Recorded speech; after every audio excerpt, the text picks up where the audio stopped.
Cette monnaie royale est un écu d'or à la croisette de François Ier. Elle fut donc frappée à l'effigie de François Ier qui fut roi de France du 1er janvier 1515 jusqu'au 31 mars 1547. En effet, Louis XII, alors roi de France, n'ayant pas de fils, décide de marier sa fille Claude de France à François Ier afin que celui-ci devienne son successeur. Au début de son règne, il remporte la bataille de Marignan face à des mercenaires suisses. L'année suivante, il signe avec le pape Léon X le Concordat de Bologne, lui accordant de grands pouvoirs décisionnels sur l'Église. Par la suite, Maximilien Ier, l'empereur du Saint-Empire, meurt en 1519 et François Ier tente de devenir le nouveau dirigeant de ce vaste empire. Mais c'est Charles Quint, son grand rival, qui le devient. François Ier tente alors de faire une alliance en 1520 avec Henri VIII afin de renverser Charles Quint, mais l'alliance ne se fera jamais et c'est même l'inverse qui va se produire.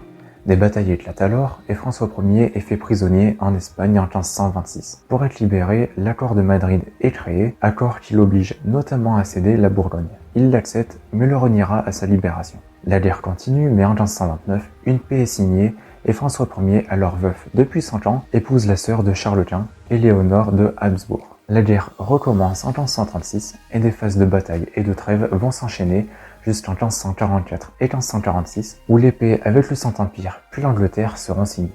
Peu après, François Ier meurt de maladie le 31 mars 1547. Sa vie fut donc importante au niveau militaire, mais aussi au niveau des lettres et de l'art, puisqu'en effet, François Ier est le roi typique de la Renaissance. Et c'est principalement grâce à ce dernier que ce style arrivera dans le royaume. On peut le voir notamment grâce au château de Chambord, édifié sous François Ier, mais aussi à son amitié avec Léonard de Vinci. C'est d'ailleurs grâce à cette entente que la France possède aujourd'hui la Joconde. Enfin, François Ier fut aussi un roi important pour les découvertes, puisqu'il est à l'origine de la campagne qui permettra de découvrir les terres du Canada et du Québec. Mais revenons-en à la monnaie. Celle-ci est constituée d'or et mesure 27 mm de diamètre pour 3,41 g et fut frappée en 1541. Sur son avers, on peut voir l'écu de France couronné, avec juste en dessous les lettres d'atelier D pour l'atelier de Lyon. Les légendes de l'avers sont Franciscus de Gra Francum Rex, soit en français François par la grâce de Dieu, roi des Francs. Sur son revers, on peut voir une croisette au centre d'un polylobe tréflé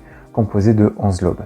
Les légendes sont XPS, Vincit XPS, Régnier XPS, Impera, soit en français le Christ vint, le Christ règne, le Christ commande. Enfin, pour acquérir une monnaie similaire à celle-ci, il faudra compter dans les 800 €. Pour finir, petite information concernant cet écu d'or, il fut découvert par un agriculteur dans les années 40 en Haute-Loire, alors que ce dernier était en train de labourer son champ.